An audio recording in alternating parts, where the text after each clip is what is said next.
the meeting. We're a couple people short, but we'll just go ahead and get started. March 28th, 10:03, County Cannabis Working Group meeting. We're going to start with talking about taxes, but maybe if anybody has a quick starting opening public comment, we could do that first if people want to do that. Open to the order of operations. So. All right, we'll take one.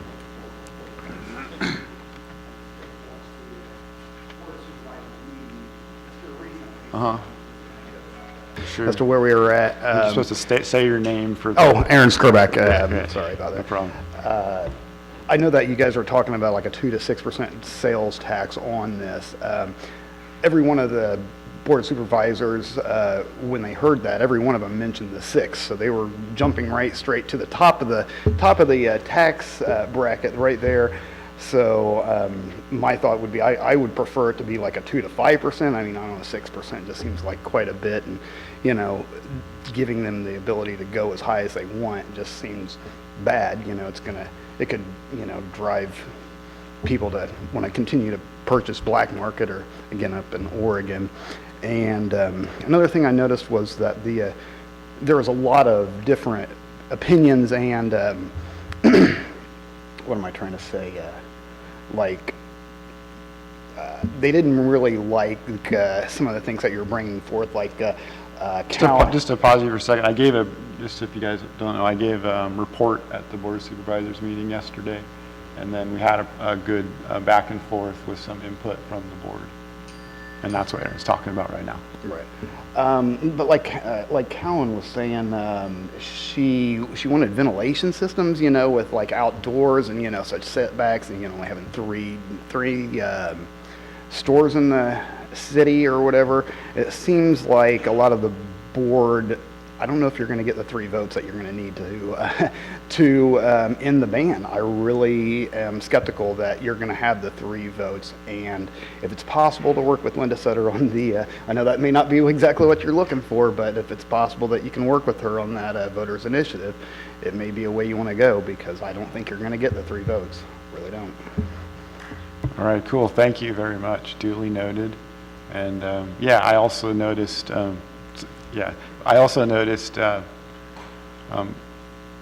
Got some good feedback for opinions and thoughts that we haven't seen specifically from the board, which gives the working group something of substance to work with. And you invited them all to be here. Yeah, they're not here yet. So, right. So yeah, but I do expect to take into account the input from the board and be able to adjust our recommendations so that it's something that we can get 3 or 4 votes on. And we aren't going to present something, we don't want to present something that looks like it's not going to pass. So we're going to work with that. All right, thank you. Hi, I'm Angela Glore. I'm the Executive Director of First 5 Del Norte, and I apologize. I probably should have been coming to these for a while, but it's been a busy year. First 5 has been part of the statewide conversation through our association and through First 5 California, and has been part of county conversations in a number of counties, including Humboldt and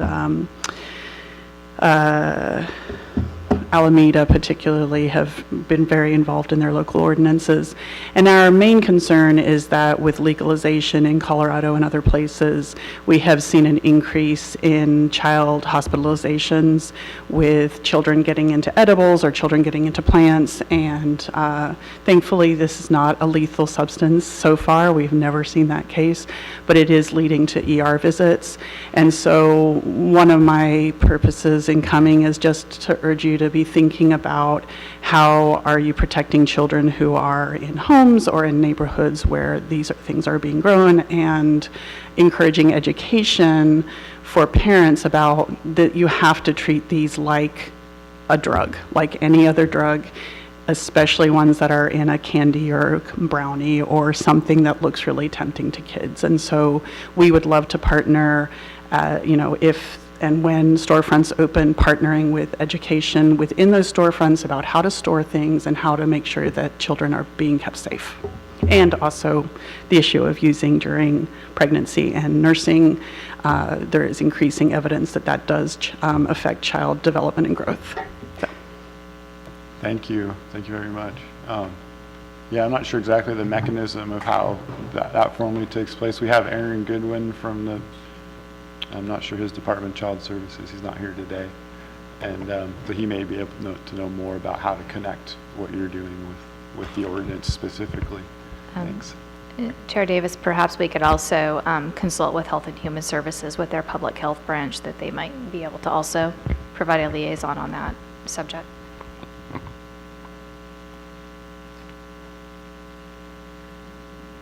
There's some child-resistant packaging that gets used, but, you know, it's something a kid can get through with safety scissors.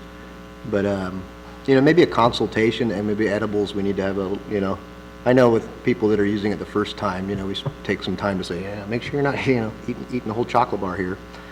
But maybe there needs to be a little bit of discussion about, do you have children in your home? Yeah, you know, here's a couple ways to better protect them. Yeah, edibles in particular make me nervous just because they're so easy to mistake and overconsume, especially candy lookalikes. I think the state actually has some moves against candy lookalike stuff, but there's still plenty of other edibles that are legal that are tempting to kids.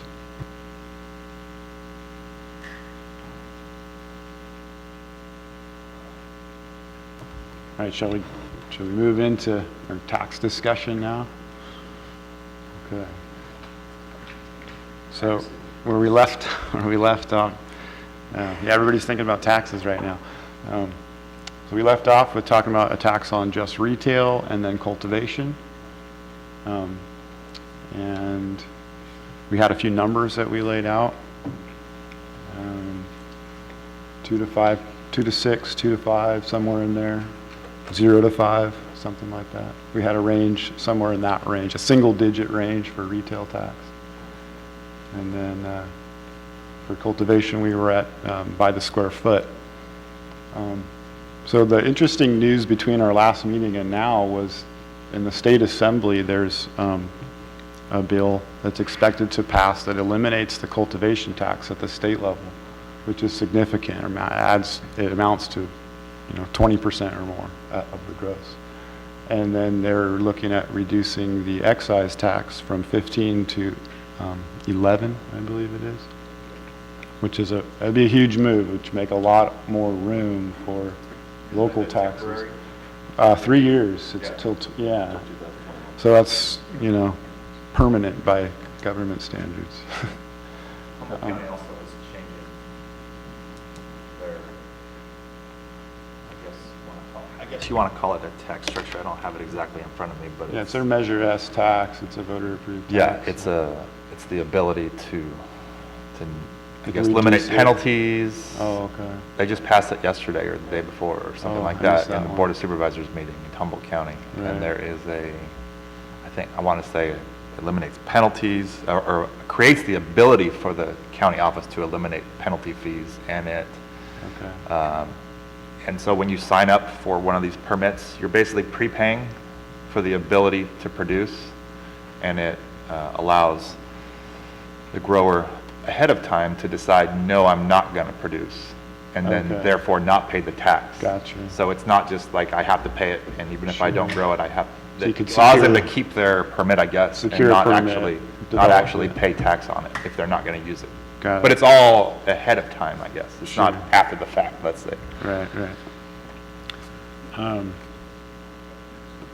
then another thing, I learned that Joel can maybe explain briefly is when you have a sales tax at the local level, it's not just actually a sales tax. It's measured more off of gross receipts, and so Joel can explain how that works exactly. But what I think that means is that we're not so limited to taxing areas where the state already has a tax system or setup or a track and trace system. So you could do gross receipts measurement for any level of the business, including cultivation. And so that's something to consider. Joel maybe could explain that. Yeah. You know, a sales tax is a pretty specific thing. There's a uniform statute for it, and there's limits on how much the county can put on sales tax. But when the county puts sales tax on something, it's the same tax on all retail sales. There's not different items taxed at different levels. And in the revenue and taxation code that authorizes us to put cannabis taxes on things, it specifically tells us we can't do anything in addition to those uniform sales taxes. So we have to operate in a different realm. And so, you know, a sales tax is in addition to the listed price. So if it's listed as $1 and there's 8% sales tax, you're going to pay a $1.08. What we would do with an excise tax would be if something costs $1, you know, the grocery receipts is $1, they have to give 8 cents of that $1 to us if it's an 8% tax. And then, you know, the sales tax is 8% is on the whole $1. So the sales tax is actually a tax on the tax they're already paying, the excise tax. So kind of keep that conceptually in mind. You know, it's actually not at all unlike the 15 or now 11% excise tax. That's on kind of a theoretical fair market value, and it's a lot easier for us to just put it on gross receipts. So if that'll make sense, great. If not, I can further explain. Sounds good. Thanks, Joel.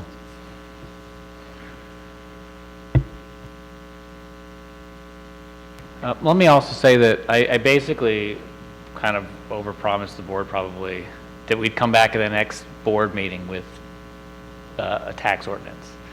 But looking at the timeline, it's going to take 2 meetings to pass an ordinance and then to get it to Elisa in time to get it on the November ballot. We pretty much need to do it by the end of the month.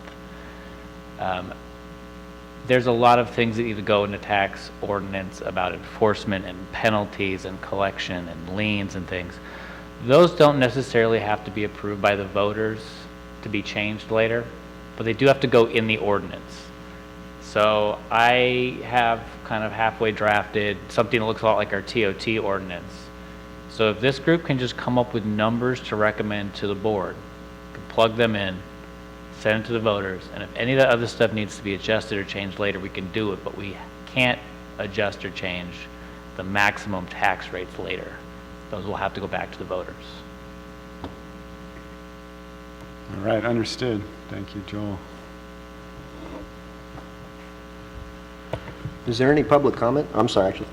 Yeah. Should we specifically about the tax and see if anybody's got any? I mean, we've heard one. Yeah, we had one on taxes specifically. Yeah, so I guess we could throw out some questions and then see if we have any answers from the public. So we talked about just taxing these 2 areas only, retail and cultivation. And I think part of the reasoning for that was not knowing exactly what the mechanism for measuring output or sales or whatever and how to tax it. But I think that issue is not, it's not a reason anymore. So I think maybe we should at least talk about spreading out the tax load over all of the, you know, more businesses than just retail and cultivation, or not. So can we maybe just get a little clarity here to make sure I understand what I'm hearing from Joel and the rest is that, so I guess the first thing I would suggest, JD, is that we just talk about sales tax right now, retail sales tax. Then we'll go to cultivation here after that. And so excise tax comes out of the first $1. A sales tax would be added to the $1. That's real simple. We are not talking about an excise tax at all at this point? No, we are only talking about excise tax. Only? Yeah, we're Okay. not talking about a sales tax. So it would not be referred to as a sales tax? Right, yeah. Okay, all right, got it. And the excise tax that we kind of put forward last meeting was 2 to 6%, leaving that up to the Board of Supervisors. Correct? Correct. That's where we're at. Yeah, and so I guess I'm still in that position and mind frame and willing to go there. I think that's fine. From a kind of a practicality administrative standpoint, it's, I think, a lot easier for the county to collect on a retail operation, the whole amount that we're going to tax kind of the chain, rather than breaking it up to the different operators. I know we may lose some tax revenue that way if people are manufacturing and sending it out of the county, right? We wouldn't have a mechanism to catch that, but because retailers are already filing tax returns with the Board of Equalization for their sales tax, it's fairly easy for us to verify what they would owe us. And it's fewer it could be 3 or 4 or 5 people in the county or operations in the county to tax and keep track of. And that would make life a lot easier and cheaper and more efficient for the county. Other than that, that's kind of the only real argument, I think, in favor of just taxing the one. So, I mean, if we did that and we just stuck with retail, we could at some point in the future reconvene potential taxes on the other as we start to work through the staff starts to work through the system, how it works and operates, and gets a good oiling in the gears. With the caveat that any extension of a tax, any new tax, any tax on somebody that wasn't taxed before will have to go to the voters, which is kind of like a year-long process when you think about it. I would just think that it would just come across as such a high tax to take it all on retail. And then, I've always thought economically, our best opportunity, a lot of what's cultivated isn't going to stay locally. That's true. So you really would be kind of grinding I think it would be eating our own tail and not really, embracing the statewide economic, Well, I mean, the one thing you have to consider also is that the greater bulk of money that's spent in this community is tourist dollars. It's out of the county dollars. A lot of tourist dollars coming through, and so taxing retail is you're actually gaining dollars from outside the community to bring it into the community. So, I mean, I couldn't tell you any of the specifics. I don't know if anybody has any of the specifics. I mean, hotel fees kind of give you an idea, a little bit of how many dollars are coming in from outside of the community. Everybody who stays at a hotel has to spend, gas and food and all these lodging and all this stuff. So the taxing at the retail level is actually going to be gaining a lot of outside dollars into the community. And then what you were saying, Jesse, talking about cultivation, and Blake, you were saying just let's talk about retail, but the only difference in that is if we need to know if as a group we're talking about potentially taxing cultivation. If we talk about, okay, we're not going to tax cultivation, then that may generate a higher request for tax at the retail level. And if we are going to tax cultivation, that may sway our opinion to thinking there's a little bit less of a tax at the retail level. So, I assume that we've already decided that we're going to tax both of those areas, and there's a lot of reasons. I can give that argument right now if you would like, and the basic part that I understand is that we still have 80-90% or more of California marijuana production that is black market, and so the only way we're going to capture that is to go to a cultivation tax if some of that's coming out of our county.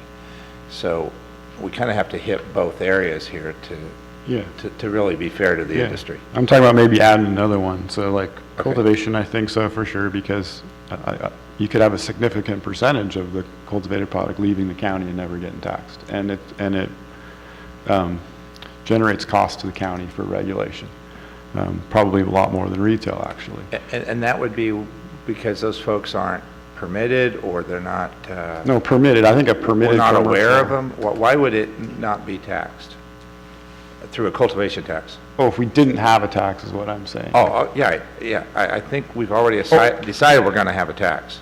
That's what I'm assuming. Sure, and right. Yeah, I think there was just a misunderstanding. You wanted to talk about one at a time, but get them all done. Yeah. Correct. Yeah, no, I understand. And then so possibly adding manufacturing, because it's under the same situation as cultivation, where you could have the majority of the product leaving the county, and then it wouldn't be getting taxed at the retail level, which was the idea that Joel was saying, tax it all at the retail level. Well, manufacturing, you could send 100% of it, could be your market in Los Angeles. And again, manufacturing, I think, is going to cost the county a lot more than retail would to regulate and to manage and whatever the things that it takes. at least as much as retail, I would guess, but probably more intensive. So it probably shouldn't necessarily operate without taxes. So, the consideration that I would bring up is, if we are anticipating, and I think it's right, that we would get a lot of tourist dollars at retail. If we adjust the retail tax downward and instead put in a manufacturing tax, what if there isn't a serious manufacturing industry here? What if we're adjusting the retail tax downward and we're not recapturing anything? I don't think we need to go downward with the retail. I think just add some manufacturing, a couple percent. Because if the county's going to get into it and deal with it, it's going to cost. And a couple percent, I don't think it's going to hurt, but I want to hear from other people on adding another level. We have distribution. It may not make sense to do that because that can so easily be done outside the county. Processing, you already pay an additional sales tax on processing because it's processing labor. So it's like manufacturing labor, it's called, so it gets its own sales tax. And then sales tax again when it gets sold, so probably doesn't make sense for processing. Yeah, I think not on processing, because I think you want to tax places that add value to the Right. product. And so, you're creating a product that has value.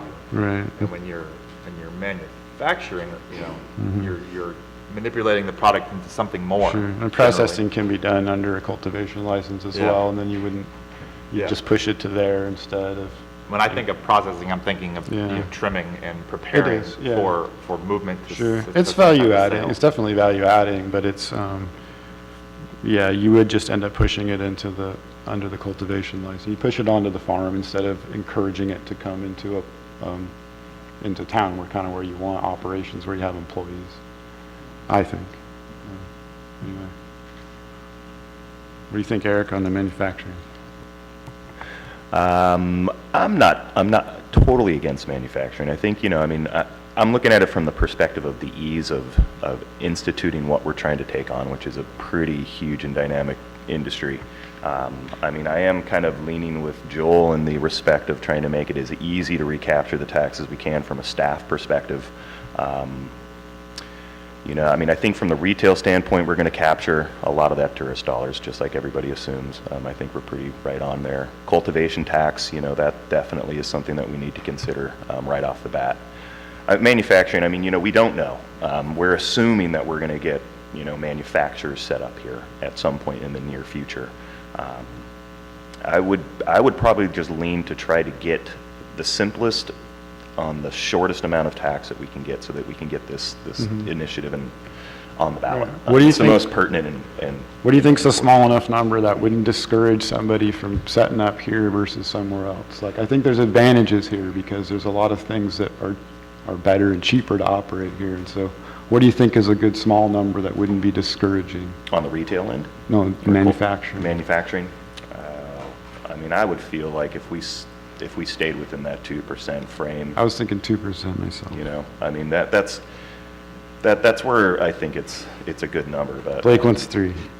Blake likes 3. I don't mind 3. We're Anybody vote for cutting 1? hairs with the percent here. It's I Right. would be anywhere within the frame that we've talked about with Okay, retail. 1 a to little 1 to less. 3%. I'm gonna put. Well, do we have any kind of other counties that have?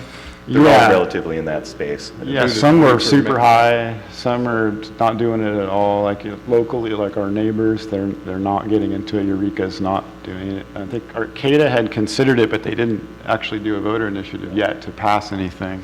So how would you propose, how do you measure the tax? Gross receipts, just like retail.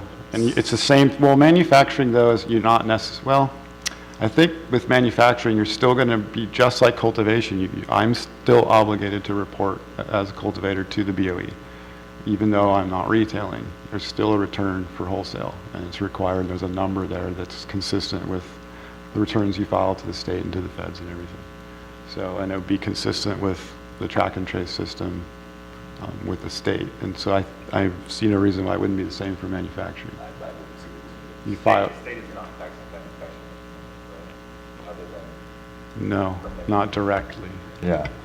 No, if I'm gonna be the lone one, I'll leave it alone, but I would like to see, we don't have any manufacturers here. We have a couple cultivators, we have retailers. I think manufacturing is something that can make a good year-round job, which really we don't get out of tourism. We get a 3-month-a-year part-time job, you know? So maybe it'd be a good opportunity to put a zero and attract something that doesn't exist, you know, and maybe make it the process of getting that license, you know, a little bit entailed. You got to put some money up for your permitting to cover our cost, and then we can vet out, hey, we want this company here. This company is going to provide a lot of jobs, you know, and I'd like to see the retail, you know, I mean, we could leave it to the board at 2 to 6, like Blake's saying. But I'd like to, I would hate to see it too much going to retail because, you know, I think in the end we'll be doing this, people will still be going to Brookings that live here, you know. To if set we up go too high. manufacturing? No, just to buy pot. Oh, okay. I'm kind of thinking more from the perspective of somebody who is formulating a business plan and crunching the numbers and deciding where to set up their manufacturing business, and then looking to see what kind of local tax would, at what point that becomes a factor, or at what point it becomes a discouragement to somebody who wants to set up a business. It all adds to the cost, of course, but you could just get manufactured product from a place that doesn't tax it if it makes it cheaper, and then just don't buy any Del Norte produced manufactured product and let it all go somewhere else. Right, but that is worth your opportunity. Yeah, but I think a couple percent is not going to make a huge difference maybe on the end price. Since there's competition, you can, you know. So JD, I'm kind of with you on that last one, and I guess the way I would present this would be a 1 to 3 tax to the board. You know. How about a 0 to 3? So that way, if like Robert's Yeah, saying, if they decide that it's not making sense. No, I'm not in favor of that at all. Okay. No, it's, you know, again, I'm going to go back to my original position here, right? I wish we weren't talking about this in our county at all. And so I think there's a inherent cost that's built in that you know, we tend to all ignore. And so, no, I'm not willing to do that. That's my opinion. Okay, duly noted. Talk about 1 to 3 as a retail. No, this is a manufacturing gross receipts thing. What if we just do 1 to 3 manufacturing, 1 to 3 retail, and $1 to $3 per square foot cultivation? And leave it to the board on the specifics and leave it to the voters on the rest. Yeah, that's about where we are. I think everybody probably is leaning toward a little higher on the retail, but anyway. When I first said something a couple meetings ago, everybody was like, "That's way too high," and I said something like, "What was it, like 2 to 10 or 5 Yeah, to 10?" 5 to 10, I and think. everyone here was like, "That's crazy." Well, add up the tax you're talking about. It's over 10 now, Right, that's the right? point. That's what I was saying. Like 10 as an overall Yeah. tax. Spread out overall. Yeah. Yeah, that's what I was saying, and Sure. but then we were saying that was way too high. I think we were saying it was way too high to put on any one point. I think Yeah, is but probably what it was. well, anyway, I was saying as an Sure. overall thing, and so if let's say $1 per square foot, right? Yeah. So Let's talk about that. how many too. dollars of production are you going to pull out of $1 per square foot? Let me just stop you there, Kirk, because it doesn't add up that way. If we have a cultivation tax, that's step one. And then you either have it, then it's going to go in 2 directions, either retail or manufacturing. Yeah, well, all of it's going out of the county eventually, but you don't, it's not additive. All 3 aren't going to hit necessarily. All 3 would hit if the product stayed in county. Yeah. The product Was grown in county, manufactured in county, and sold in county, the cumulative tax would be that total. So you're going to, so are you telling me that everything that goes through retail went through a manufacturing process? has to be No, very much. No. no, No. no, it won't all do it. No. It'll be a split, and we can do the math. I'm good at math. I can do a math problem and Yeah. show where it goes. But kind of. everything that is packaged goes through a manufacturing No. process. No.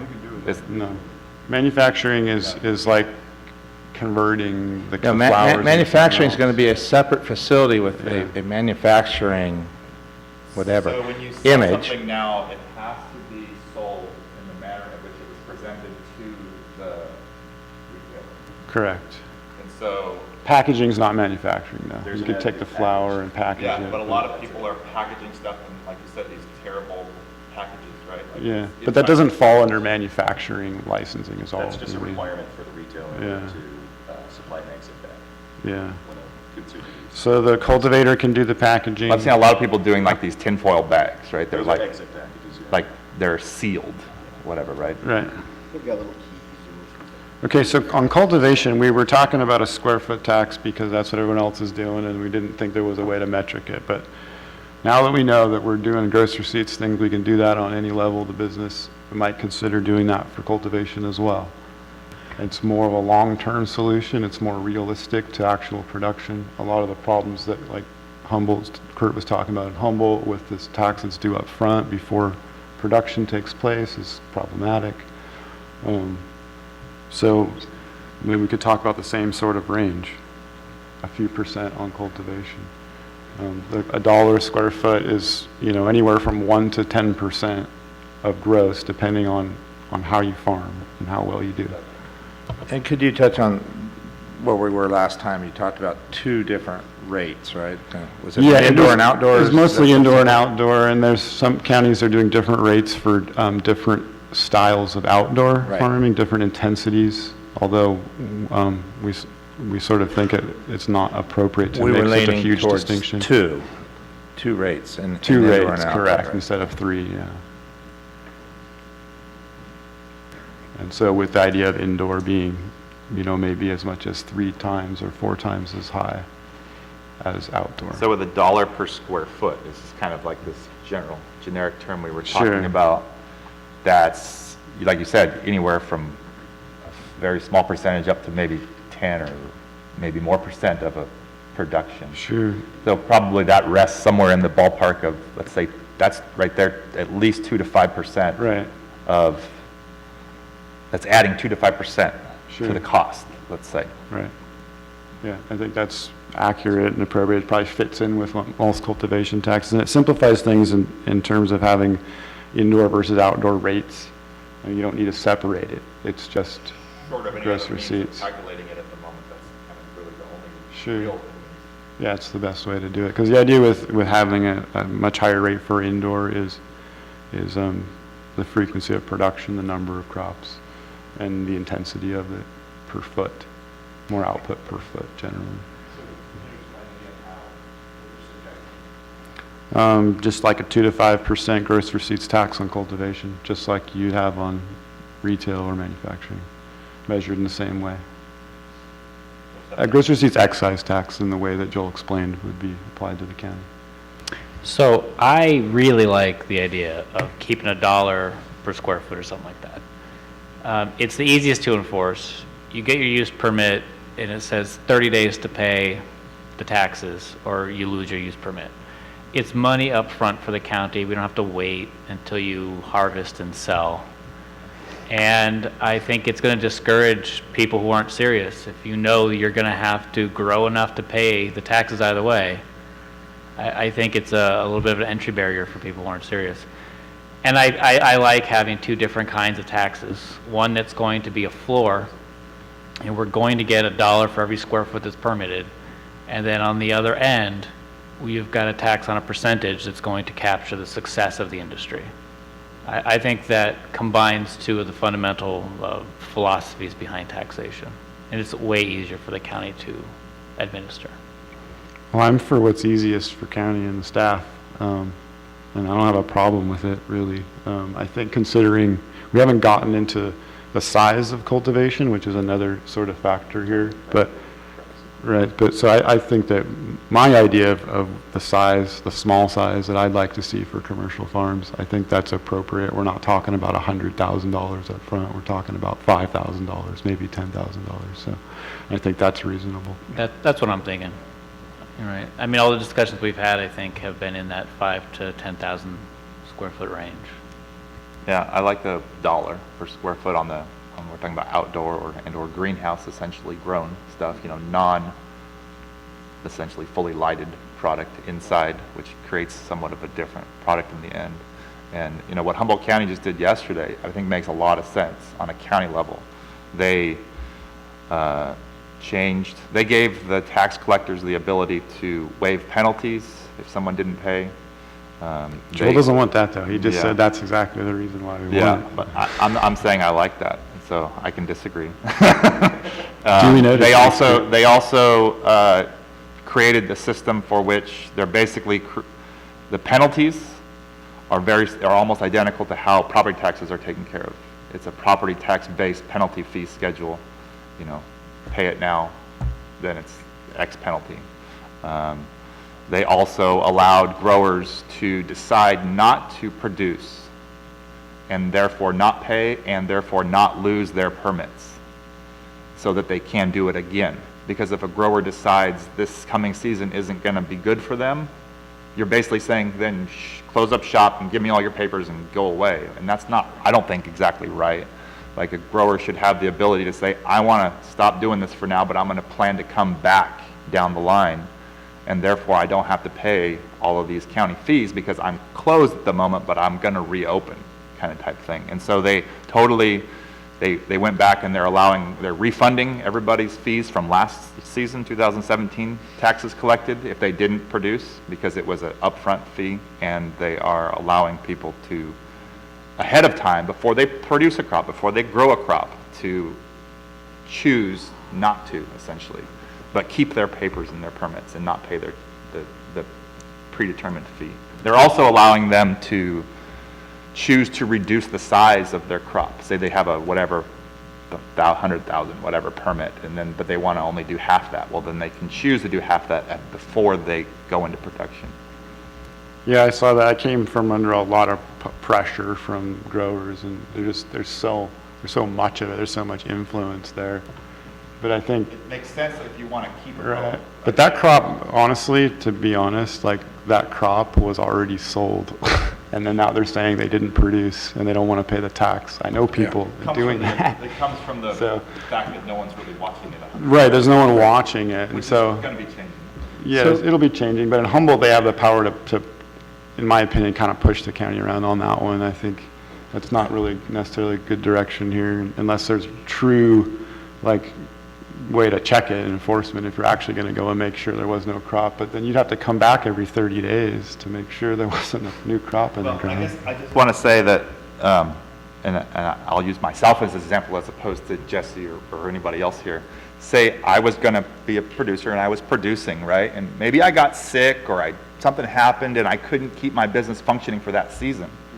And there's a fixed number of permits. Well, I either have to pay a bunch of tax or I have to say, I no longer have a business anymore because I have to turn my permit in and walk away. And I won't be able to get back into the business next year because maybe there's a fixed number of permits. I could see if you couldn't get your permit back. right? Precisely, Like and the so that's what state- we're saying. We the have to s- turn your permit in. The state licenses are so expensive that you wouldn't dare buy one with the plan of not operating because they're too expensive. But I could see what you're saying where you don't want to lose your, and there's no limit at the state level at this time, so it wouldn't matter. But I could see at the county level, if there was slots or limits or whatever, quotas or something, then there should be just a mechanism to delay, I suppose. But I don't know. Well, you know, Sounds complicated. that kind of requires that we look into the future a little bit on what the cultivation permitting scheme will be, but It's a little early, I think. for I that. think no matter what it ends up being, it's going to be an annual use permit. You're going to have to renew it every year. So if 1 year you think you're going to grow less, ask for less and pay less. And then the next year you ask for more. I don't really see why, unless we are going to have a cap and you somehow have some advantage because you had a permit last year, which I don't really know why we would, offer that kind of situation. That seems like a needless complication, but, we haven't talked about all that stuff. We don't know where that's going to be, but I would say, you go to the planning commission and ask for a use permit, ask for what you intend to grow, and pay the taxes on that. If you have no cap, there is a cap. There's a cap. You're talking about people that are investing potentially large dollars in infrastructure to produce and grow. And if there's a cap and that type of situation causes you to lose a permit and you can't get back in, you have all this infrastructure that you can't We can use. deal with that later though, right? We don't need to deal with we don't that have for a the cap. tax ordinance, right? That, Like how I'd to like to deal weigh with in, a delay. Jesse. First of all, I don't think that we need to allow for that. That's going way too far down the trail here, that I think there's a lot of things that you have to pay every year, and if you produce or don't produce or whatever it is, I don't think that, I know that, so this wouldn't be out of line. The other thing I just want to remind everybody, one of the reasons we're here, one of the reasons I'm here is to not turn into Humboldt County. And I have no interest in following their lead on anything. I think they've done it wrong at every turn, and they're continuing to get it wrong yesterday. And that's what they do. And so that whole thing's a mess down there. And I say that because I'm a landowner there, and I grew up there, and I'm there every week. And it's a mess, and it's wrong. So I have no interest in following that lead. All right, yeah, if we need to complicate things later, then we can talk about it later. I agree. You know, the way the voter approval works is they have to approve the kind of maximum. If the county wants to come back later and give tax relief, like Humboldt, they're not going to send that back to the voters to approve this relief plan. And so if that ends up being a big situation and there's a sizable number of growers that have political influence and it's important to the county to give them some relief, we don't need necessarily to decide that in order to send a tax to the voters. So back to the retail tax, jumping all over the place here, but we talked about a range maybe, right? We talked about a range that would give the Board of Supervisors the ability to pick that range. If you just pick, let's say arbitrarily, 3%, does that give the Board of Supervisors the ability to just go lower regardless, or is it fixed at 3% based upon how It depends how you word it. What I would do is I would specify the range and then specify that the board will choose the specific percentage by resolution, by board action every year. And so there'll have to be a public hearing where people can come and argue, oh, it was too high last year, or it wasn't high enough, or we're missing, that would be an ongoing conversation the community would continue to have with a maximum and a minimum. And, it doesn't even need to have a minimum necessarily, unless you think politically it's more likely to pass if there's a minimum. The community is out there saying, well, why isn't there a minimum on here? It might be politically advantageous. Yeah, Supervisor Hemmingson asked during the report yesterday, why not a minimum? And I just offered the idea that it would be to protect the county from a future board that might be anti-tax and take it to zero when it's not helpful. That was all. That was just my idea. So we are proposing a minimum with the current numbers we're using, right? Correct. And so, yeah. I was just reporting that Hemmingson had asked why the minimum. Okay, got it. Was he satisfied with your answer, or do we need to I think restate so. it? All right. It seemed like it to me. Because I wanted it. I agree, yeah. That's what I was thinking. I was thinking to myself, Blake wants the minimum, Jerry, so that's why we put the minimum in there. But I didn't say it like that. All right.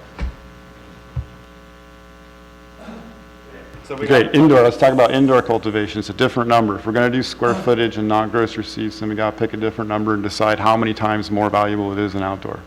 We have to get it right. Huh? Twice? Okay, that's what Humboldt did, and I think they got it wrong. Or you can look at it the other way, is how much less is outdoor worth? Half as much or a third as much, I don't know. Personal opinion. I can produce 3 times as much indoor probably than I can outside in a year. Yeah. So, Half hour ago, you said 2 to 4 times, so. yeah, exactly. Right. That's why we had to, if we're talking $1 to $2, that was kind of the range for inside or for outside, and then inside was 3 to 6, making it 3 times. The range is exactly 3 times, so. That's my opinion. And when you look at the sizability or the restrictions in size of an indoor cultivation space, because we'd probably end up, when we get to the cultivating details, we'll probably restrict indoor cultivation to a size that doesn't, get up to the size of an outdoor space. And so when you count the numbers up, it generally pretty much makes sense if we stick within that, $3 range or the 2 to 4 times the amount of the outdoor. You'd have a 2,500 square foot indoor, at $2 a square foot, or $3 a square foot. It's going to be, 5,000 to 7,500, which is fairly equal to a 10,000 square foot or a 5,000 square foot outdoor grow. It Yeah, makes sense to exactly. me in terms of, the calculations of. That's how I did the that. math. So Yeah, and I'm kind of with you on the numbers you threw out there, Jesse. And I guess I'd like to maybe restate the position that I'm advocating for here. It's not just because Blake's against marijuana. It's because I also understand business, and I want to encourage protocols that come out of this committee, this ordinance that we're helping craft, to go out there and project an image in our community that says, we're somewhat serious-minded about this. We want to discourage folks that aren't going to be competent business folks that can't, handle the extra percent, 2% or 6% here and there. We really want to encourage, I guess, a more professional business plan. And that's what this is doing, and it's laying that groundwork. And I believe that's going to pay big dividends for our county, for everybody, for all of us as a community in the long run. That's why I'm kind of, trying to advocate for these somewhat serious positions. Sure. No, I agree. I'd also like to see the county sort of not necessarily discourage indoor cultivation commercially, but not encourage it over outdoor. I think outdoor is the way to go. I mean, we specifically live in an environment that is conducive to outdoor growing, and we should stay in that space as much as we can, and try to lead the industry into taking advantage of what Mother Nature provides for us out here. So, we're not like a city. We don't have, a metropolitan area where we don't have spaces to grow. There's plenty of space. So with that in mind, you would tax it higher by a bunch to discourage it, right? And I'm of the opinion that, Yeah. it's a little bit opposite, Okay. I feel, eventually we could set up appellation, we could have standards. We could say, you can't call it Del Norte unless it's indoor. We could make a demand that survives, decades or whatever, I'm not gonna push that, I don't grow cannabis, but I don't think we should discourage indoor. I think it probably creates, I guess, I don't know, these guys are farmers, but I mean, it's a little bit more of a, you're getting 4 or 5 cycles out of it. You might be able to create a little bit more of a consistent workforce with it. And you're not going to see the farms, so there's some benefits to people who don't like the idea of seeing this industry take place, So I'm just throwing that out there. I'd be okay with, I think, 1 and 2. I think that'd be great, $1 outdoor, $2 indoor. I agree, not necessarily to discourage it, not to explicitly discourage it, but just to encourage outdoor a little more. That's all I'm saying. But there's definitely a place for it. Out-of-season crops, specialty crops, genetic research, small batches, things like that has to be done indoor. It's the only way to do it competitively. It produces a different product entirely, so there's a place for it. When you're retailing it, do you get more requests for indoor or outdoor? I would say right now, by far the outdoor is going because it's half the price. And so, but, that might be, we're a Little Caesars kind of community, and an outdoor bud is a fine product, but, I mean, you're forcing these things to flower out very quickly indoors, by saying you're 12 hours light, you're going now.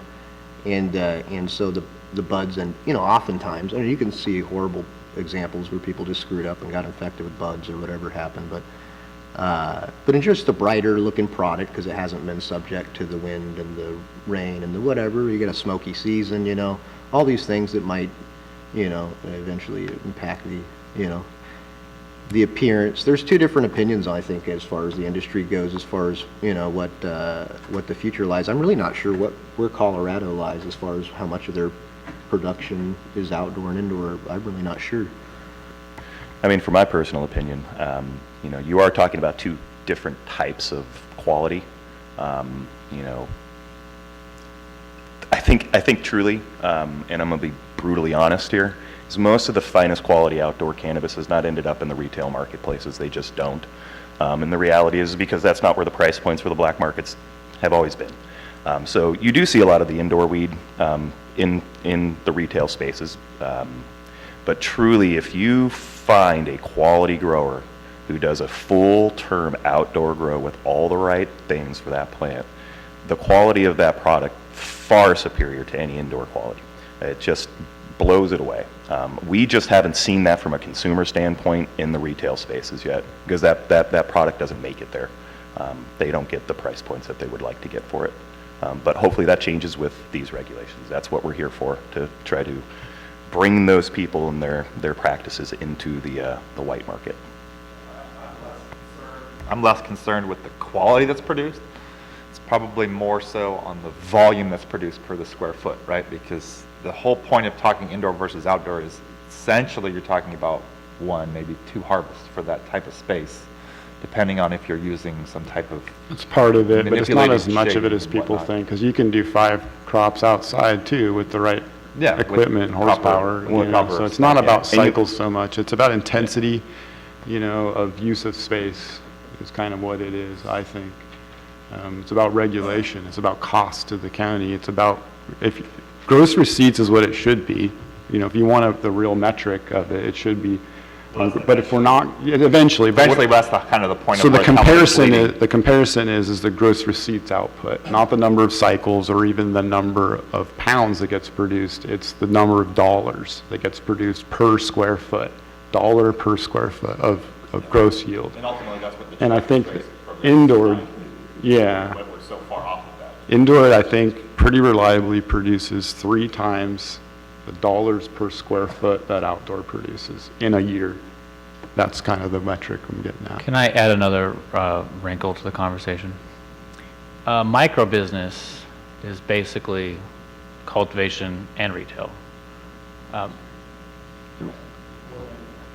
Right. So are they going to be taxed at all 3, or is there going to be a micro business tax?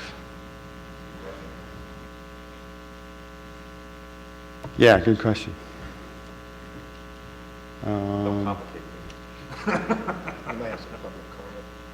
It's actually fairly easy to just say, for the purposes of this ordinance, micro business is both a retailer and a cultivator.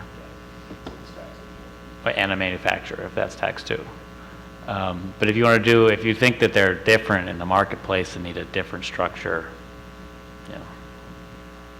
I don't know enough about Well, that. I mean, they might be a little different. I suppose that's how it would depend on how that micro business functions. The state requires them to operate 3 of the 4 licensing categories. So you could have a micro business that doesn't do retail. You could have a micro business that just does distribution, manufacturing, and cultivation. You could have just distribution, manufacturing, and retail. So you can have those all divvied up and I think if you had a micro business that was entailed with retail, a majority of their manufactured product, or if they are also cultivating, would probably end up within their storefront. Manufacturing micro business, cultivating wise, you're limited to a maximum of 10,000 square foot of cultivation, but they don't limit your size of manufacturing.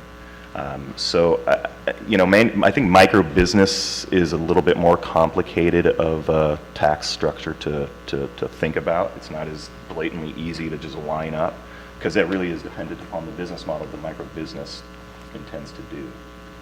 Yeah, whether or not you're actually physically holding in different permits, which I don't think you are after we were talking about it.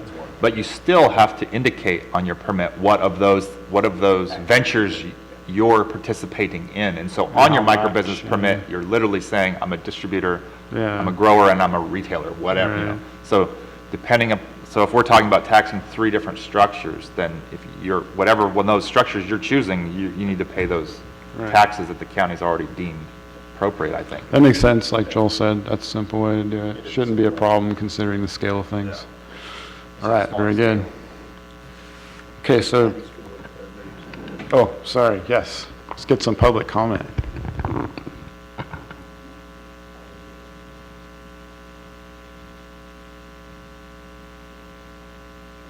Afternoon, gentlemen. Patty McCauley here. I'd like to just point out that everybody keep in mind medicinal patients. Not everybody has land. Unless you're above the fog belt, you're not going to have a good crop. Plain and simple. I have 40 acres up in Gasky. Depends on the weather every year. So please keep in mind medicinal patients that don't have land and have to grow inside. Thank you. Thank you.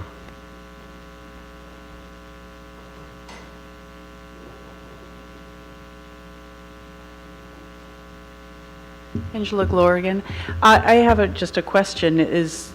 I haven't heard yet any conversation about where these taxes are going. Is it assumed that they are only going into the general fund? Or is there any, a lot of counties have been earmarking that money for particular things, and many of them have been earmarking it for early childhood mental health, prevention, things that actually will protect the people who could potentially be harmed by legalization. And so I don't know if, something like the sales tax is something that makes sense to go into the general fund. That's where sales tax goes. But some of these other taxes could be earmarked, at least partially, for prevention services to children, mental health services to children, things that actually help make sure that our kids are not harmed by this. Yeah, thank you. Yeah, this is a perfect time for Joel to talk about this new thing that's going on. And actually, I will also say that that has been one of the things that has made some of these measures in counties pass, is that they have had support of people who are for children, because Right. that is a very popular thing to support. Right. Yeah, so there's special taxes, which requires a greater percentage of the vote than a general fund tax, but there's something new going on with the state that may or may not pass that's going to retroactively require all taxes to be this majority vote. Maybe Joel can talk about Yeah. how that might affect what we're doing now. Yeah, so anything that is earmarked is a special tax, and it needs a 2/3 approval. And if it just goes to the general fund, it's a simple majority. I don't know if it's more likely to pass at a 2/3, but with an earmark. It's kind of this judgment call that counties have to make. What there is that Jesse's talking about is a citizens initiative at the state level that, if it qualifies for the ballot and then gets approved by the voters, would do away with the distinction between a general and a special tax, and everything would need 2/3 approval. Tsunami warning.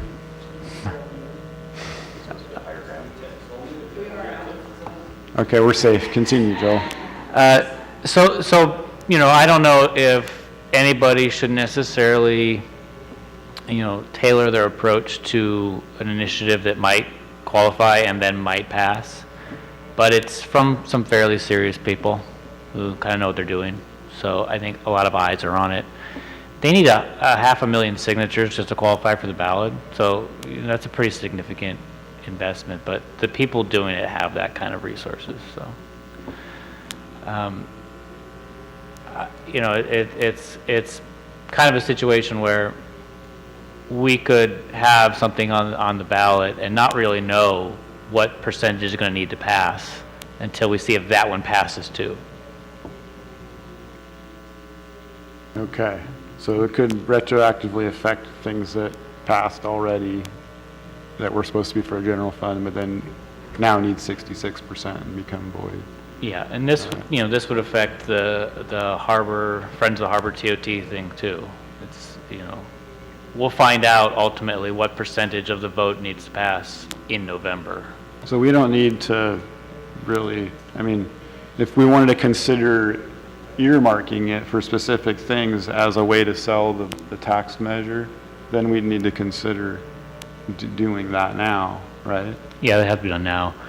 So is that something we should consider, is the possibility of this passing and then not having any taxes if we don't shoot for a 2/3 vote?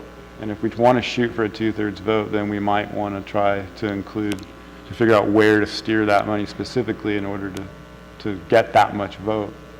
It might be difficult. I don't think that should be our No. deal at all. I think we should leave that up to the board. We are here because we provide some expertise in how to tax the cannabis industry Okay. appropriately based upon where it can withstand it, but I definitely don't have any expertise as to trying to tell you what the county should do with funds for children or whatnot. I think that's more of the Board of Supervisors and maybe other committees' choices, and so that would be a choice of the Board of Supervisors had they decide if this is the tax measure they want to push forward, that maybe they would like to look into that, how they would want to push forward that tax. Could we just simply put a recommendation within this to, ask the board to look into that? Or, Yeah. I truly feel the way you do, Kurt. I don't think we have any expertise or any knowledge as to where those things should be Yeah. spent. I completely agree with you, though, that, I mean, it would be very pertinent for us as a county and community to figure out how we spend that money, because, as we all know, the money gets deposited into the general fund, those things get spent in a lot of different ways that aren't necessarily to the benefit of the community all the time. Retroactively, you couldn't say after it's passed, a year or two down the road, you couldn't just say, No. well, we want to start using that money for, It would be something that I'd have to Right. take up with our recommendations before the ordinance passes, and they'd have to figure out how that is earmarked, if that's what they chose to do. But I think that would be the best thing to do, leave it up to them. We can include like the public input that we get here with our, with it. That's helpful to the board.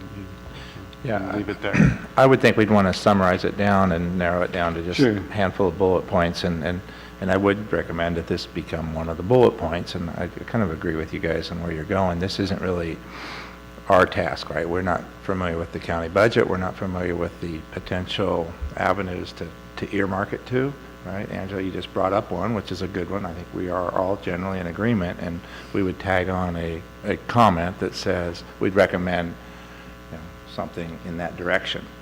But that's it. It just has to stop there. It's way out of our league. Okay, great. So back to the numbers here. I got my penthouse at $1 for indoor and $3 for outdoor. I mean, other way around. $1 for outdoor and $3 for indoor. I think those are appropriate starting points for the county to jump forward with, and there's always the ability to change them later. And there's obviously the ability to change the tax structure entirely if the state gets the whole track and trace program online, where you can physically be taxing a different number than just the square footage. So I think that's a good starting point. Jesse, I missed, did you just say 3 for indoor or 2? 3. 3.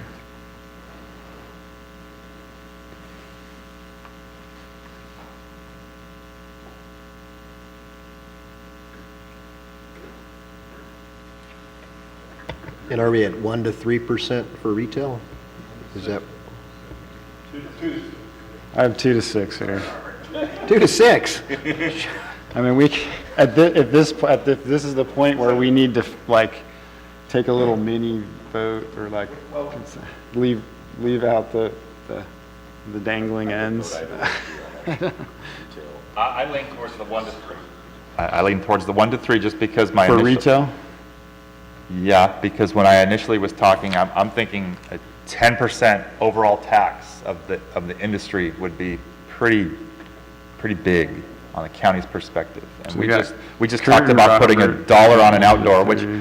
just roughly speaking, we can say, let's just arbitrarily say that's about 5%, because it could be anywhere from just a few percent up to 10 or 15%, depending on what's going on. So the outdoor tax is 5%, and the retail potentially being, let's say 3, we're at 8, right? And then if you're talking about, if there's any manufacturing at all that happens in the process, you're adding 1% or 2. And if you're if you're at 6, you're at 11%. 5 and 6, that's 11. So you're well over 10. And so that's just my 2 cents on the whole tax structure base. Just coming at it from the perspective of, I said 10 and everybody thought I was crazy. And now we're at 11 and we're okay with You it. have to trust the board not to take it to the top, right? Well, you got to also figure out is like the TOT tax. It's 8.5% and the TOT for the motels. And they're trying to put another 2% for the harbor on it, so that's 10.5 for the harbor.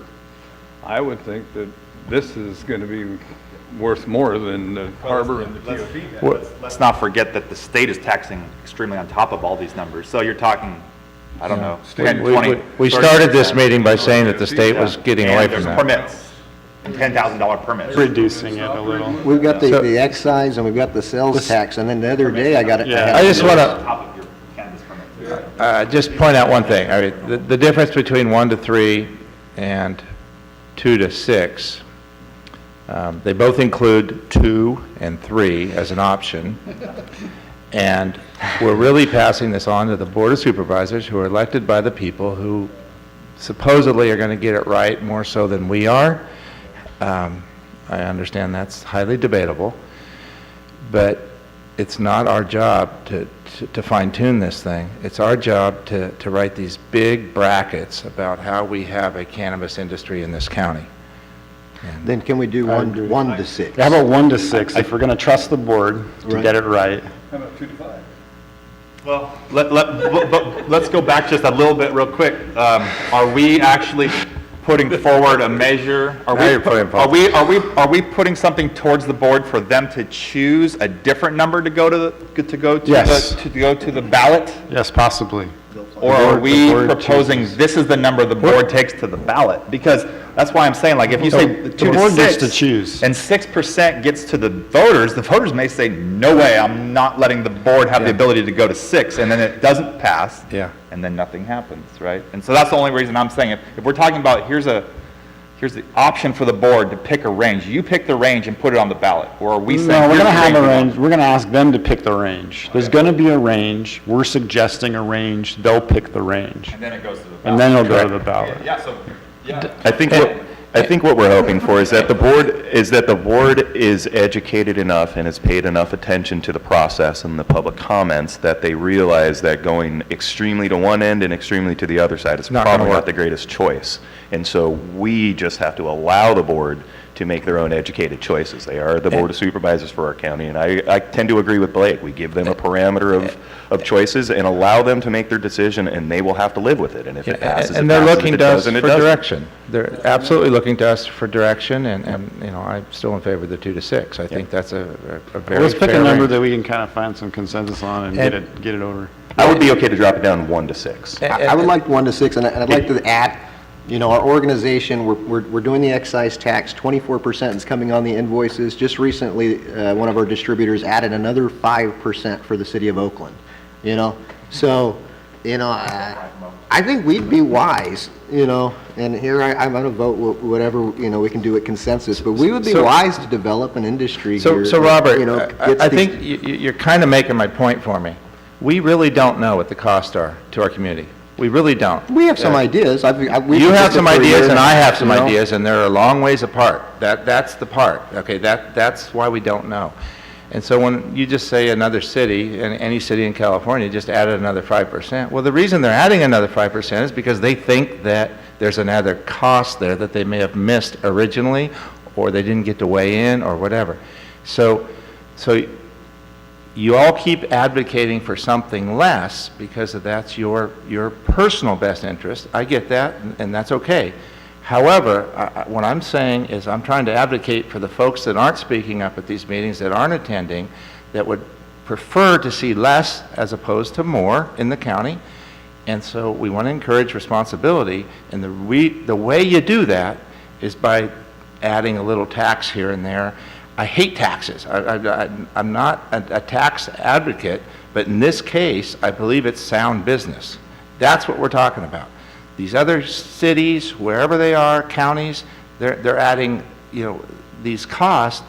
They're adding the taxes because the costs are much higher than they originally I could see it foresee. more as communities trying to, you know, get some easy, low-hanging fruit for their budgets, but. Possibly. You know, and I looked Yeah. up this morning, and I said, you know, with Blake, you know, last Yeah. time, you know, he throws out there that, you know, the problems in Colorado. And just to relate, you know, yeah, I Googled Colorado marijuana and clicked on news, you know, and it's 50-50, you know, I mean, Yeah, the yeah. stories, the reports, you know, less teen use, traffic safety improved, more people being found with pot in their system at traffic accidents, you know, and all these, you know, it's one after the other. I get it. 50, you know, but at 1 to 6, I think would be accomplishing both of our points. So the supervisors would have that range. So here's what my problem is with it. Now you and I, we're arguing over 2 or 1 as a starting point, which really tells me where your head is, right? You're saying 2 is way too high. That's not fair. It's not fair to our community. That's where I'm coming from. You get that? So 1 to 6 and 2 to 6 are really the same number, except 1 is not an option in one of them, and that's all. I think you're at 2 completely ends of the spectrum when you Right. say 1 to 6. And so when I say 1, I think, okay, that's this is going to help business grow. And when I say 6, I'm of the opinion that that is a choice to restrict and remove cannabis from the community. It allows And that. so I don't believe I mean, we're basically saying back to the Board of Supervisors, here, you just pick what to do.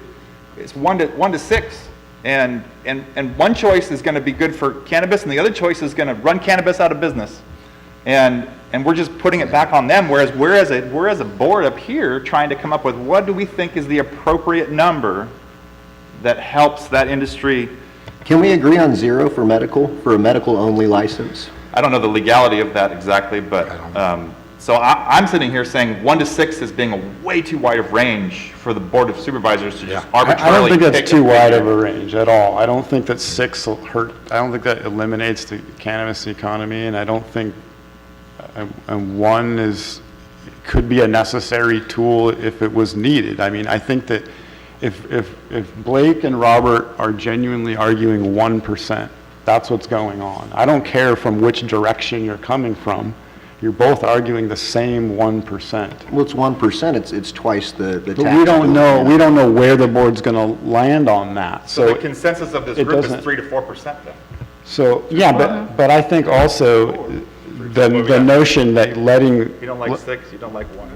letting it be adjustable within a wide enough range for it to be meaningful is important. Giving the Board of Supervisors a wide enough range and a wide enough toolkit to make adjustments as the market changes. What we're talking about right now is not going to be relevant necessarily in 6 months or in 2 years. So, and I think that it's totally appropriate to trust the Board of Supervisors. They don't debate this and make these decisions by themselves in private. It's done in an open public process where everybody gets to be mad about it and threaten to vote people out and make big scenes in the boardroom and write articles all day long, and that's what will happen, and that's okay, and that's what democracy is all about, and I think that's good. But I think restricting it down to a couple percent, we might as well just pick one number and forget about the whole adjustable range thing. The whole point of the other counties and localities that did an adjustability did it hugely. Places started at $25 a square foot and said they can change it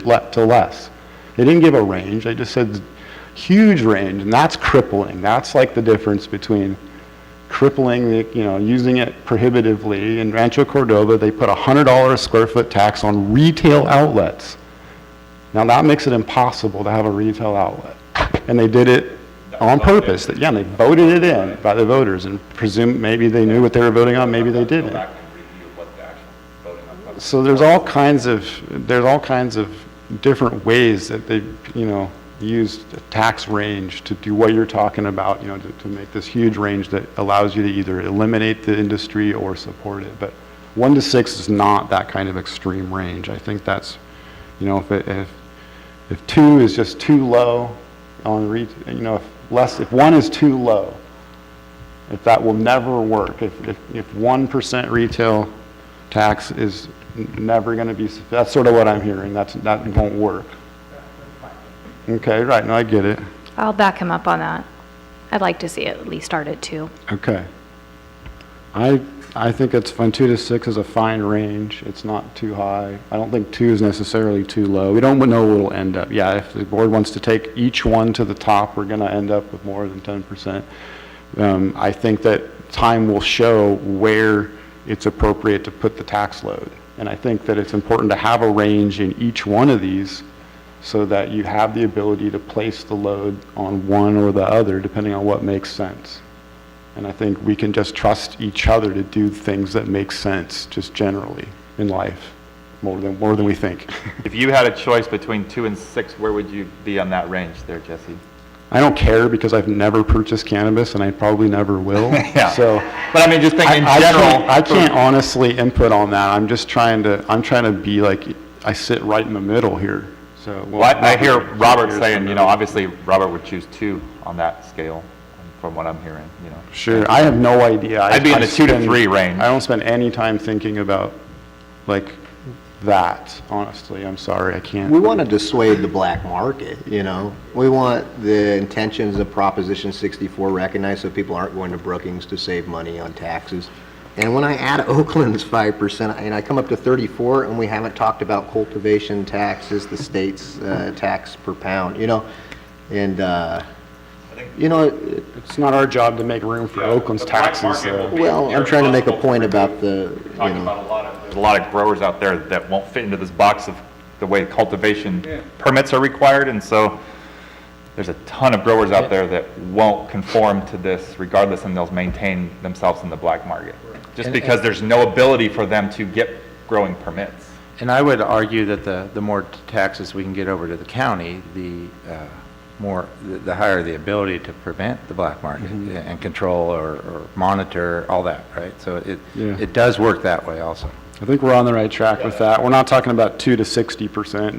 Then we can have black market discussions, but we're really, 1%'s not gonna, Yeah, I don't think that that's included in this, so if we I think the can, black market level's more at the cultivation than it is at the retail end. okay, and then likelihood of passing, you know, like, is that, you know, maybe at 2 to 6 is a little better, maybe in my opinion, I don't know. Yeah, that's what I'm about ready to do at this point, and kind of spend enough time on 1%. I like this 2 to 6 for retail, $1 and $3 for cultivation, and 1 to 3% for manufacturing. The only problem with your $1 and your $3 on your indoor and outdoor is you're not giving a scale, you're just giving an amount. If you want to do $1 to $1.50. What do you mean? Oh, a range. 3.5. Sure. Kind of range. Yeah, you're right. You're right. We So you're didn't not do a giving range. on your cultivation end, you're Yeah. giving a range at the Right. That was sort of, we didn't get, that was sort of the middle of the range that we had come up with before. So the range that I had wrote was at 75 cents to $1.50 for outdoor, and then $3 to $6 for indoor, and that's the 1 to 3 ratio in a range. And It works out exactly, $1 and times, 75 times 3. oh, no, you're right. $3. You're right. Sorry. yeah.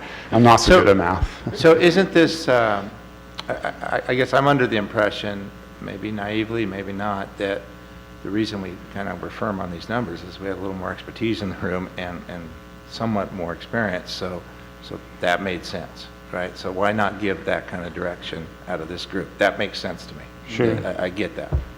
Yeah. Yeah. I guess it's just, Yeah, that's. yeah, you're right. That's Duly noted, there's that's no exactly what I was range. saying, but on the retail tax, you know, I'm trying to think that we have more expertise as to throwing that big range up there. Yeah, I don't really, I mean, I don't have a problem with having a range with the square footage for cultivation either.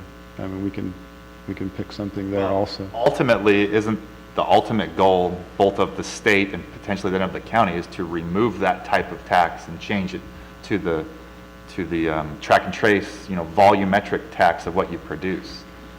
You know, because once the track and trace ultimately, and so Sure. more of you're not needing as much ability to fluctuate the growing tax, because in just maybe short order, that all could change anyway. Right. Okay, I see what you're We're saying. talking more of a Right. right now tax that's probably going to change in 2 to 3 years' time Right. already. Okay, that makes sense, why not to complicate things with a range for cultivation, considering the possibility of the structure changing, surely. Okay, In theory, it would change. I mean, that's Okay. going to be a way better tax to tax people on their production. Jesse, I need to leave in 15 minutes. okay. Okay, I think we're just kind of doing we're not going to do it like that. Yeah, we're going by consensus. Just Yeah. little. Okay, public comment. Public comment. Just keep in mind that Dave whatever Mason. you submit to the board is a recommendation. And so your recommendation should also include an explanation of why it's recommended. So I say give them a range and then pick a recommended starting point. Say we recommend this range and we recommend you start here and have a range because market conditions can fluctuate and a higher or lower number may make more sense in the future. And then throw in that when it gets track and trace, the whole taxing structure would make sense to change at that point in time when that happens. And then the board would be much more comfortable with it. Perfect, yeah, Because so, they don't have any expertise on how much can be grown and what it can be sold for. That's not what they do. sure. So, That's why you're here, because. Well, that's what I'm saying You about know. why are we proposing the board, here's a range you pick? No, I'm no. thinking we should have a range. Yeah. This is our proposal that you put on Like the you're ballot. saying, give a No, starting point, This is a the recommended starting range that point. will work in the marketplace, and this is where we recommend Yeah. you start it at, based on current market conditions. Right. Because you're competing with Oregon, right up the border. So this will work, and give it to them and let them do whatever they do with it. Yeah. Which is back to, when we were saying 2 to 6, then that would be our recommendation to the board to put forward onto the ballot. As opposed to saying to the board, here's 2 to 6, you pick a different range inside the 2 to 6 and put that on the ballot. I'm thinking we should be telling the board, this is our proposal to place on the ballot. Yeah, it should Yeah, be, we it can should be a 2 include to that. 6, and if it passes, this is where it should start, based on current market conditions. They're both recommended, it's all recommendations. The whole thing's Yeah, okay, so I think we got some good progress there. So is there consensus, 2 to Yes. 6, 1 and 3, 1, 2, 3? Yes. Okay. And then can we talk, if there needs to be a distinction about, there was some idea that this applied only to recreational retail sales, can we deal with that later? Or- No. Okay. That needs to be Hey, dealt with guys, now. We need to deal with whether or not this is supposed to be applying to recreational retail sales only, or applying to medical retail sales as well. So what's the legality of that? There's Do no whatever you issue. want. It's just, it's got to say so, right? In what goes to the voters, it's got to say. Other than that, it really doesn't matter. So From a staff perspective, I don't like the extra complication. I don't want 2. I think most municipalities and jurisdictions are not taxing the medical currently. It's kind of been something that I think, As long as they maintain their card, As- or in their card, and then you have it's to all medical pay sales. for that. Exactly. Yeah, there's a way to. And there's a state registration Right, you don't platform pay now the for state sales medical. tax either, like just your typical 8% sales tax that you pay on everything. You don't pay that when you present a state-issued card. You pay the excise tax, that's still collected, the state excise tax, but the sales tax is not collected on it, like food, it's like you're buying food. Yeah, so this is an excise tax, so you could say it's justified in that sense. But I think the idea originally with not taxing medical retail here is that most, if not all, a large percentage of the retail sales, of the medical retail sales would be to residents. And the vast majority of the recreational sales would be to non-residents, tourists. And so the idea is less mercy for the tourists with taxes, more mercy for the residents with taxes. Everybody with a medical card has to renew every year. Correct. So that's a function of you purchasing that. Yeah, you gotta buy $1,000 worth a year to make it work. Yeah, I mean, the average cannabis consumer actually only purchases $600 a year. So it's not worth it. A lot of them, it's not making sense to them monetarily to do that. But, I mean, most jurisdictions, most localities are just not taxing medical sales. It's, just seems to be a fairly standard thing within the state. So there And is a most other place states also. There's an easy way to account for that. I mean, easy enough way to account for that with sales because you have that separate category for the medical sales when you're exempting the sales tax. So there's already, you're already keeping track of it in that way. For the production, I don't think it makes sense to separate it out. Right? So a retailer's gross receipts are going to be 2 bundles, a medical gross receipts and a recreational gross receipts? There'll be like they'll be subtracting that out to account for the sales tax that they're not sending to the BOE. Yeah. Well, I mean, doesn't that mean, that's only if the retailer has an adult use retail license and a medical Correct. license. Correct. So, I mean, a retailer may choose not to do medical sales for whatever reason. But they are doing that, the dispensaries that are doing that, they keep track of that, and that's written down, that number's there. So, I don't know, just a consideration. I think it No would be- tax? I think it would get greater voter support in the county, especially if we're trying to shoot for, potentially needing a 2/3. However, the excise piece of this kind of excludes that though, right? If It doesn't have to, we can do whatever we want with it.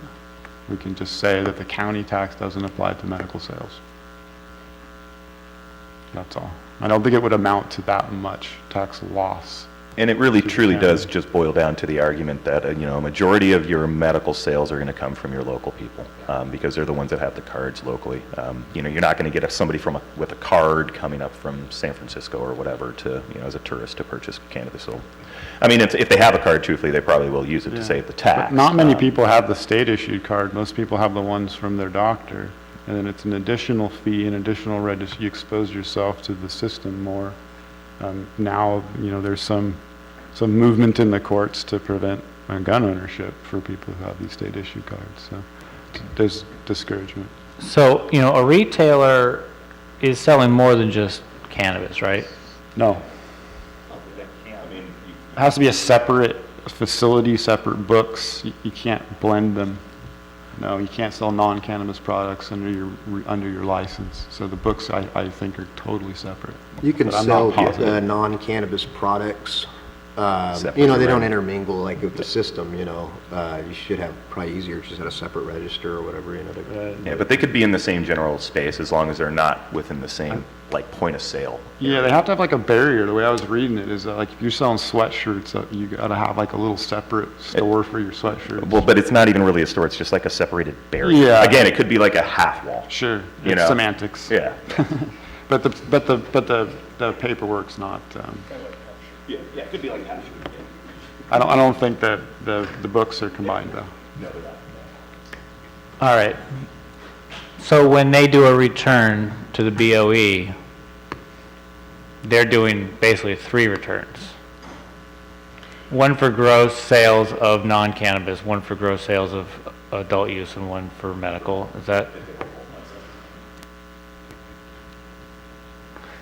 This gets into an area of complexity I don't want to thrust on the tax collector. Yeah. I'd rather just be, you're a business, your gross receipts are taxed at 2 to 6. That's why you're an attorney and there's tax collectors. Yeah, okay, yeah, I don't know.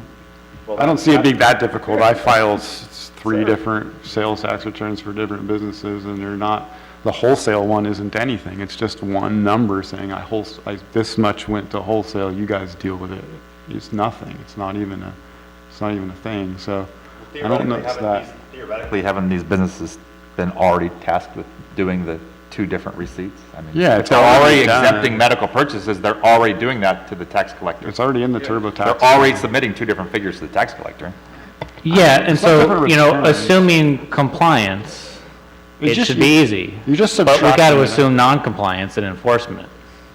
And so the more complex you get, the more enforcement costs, complexity, complications, uncertainties, objections, appeals. I know, I've been hearing that from you through this whole thing, through this last 6 months. Everything we try to do is too complicated, we can't do anything. So, but this is one where I think this is worth doing, I think. I don't think it's a big deal. I think the medical side is just a subtraction, and it just doesn't get included on the return. It's not like a different return. It doesn't have anything to do with the county. That return goes to the BOE because they want to know all of your wholesale stuff going on, but the county doesn't have any interest in that.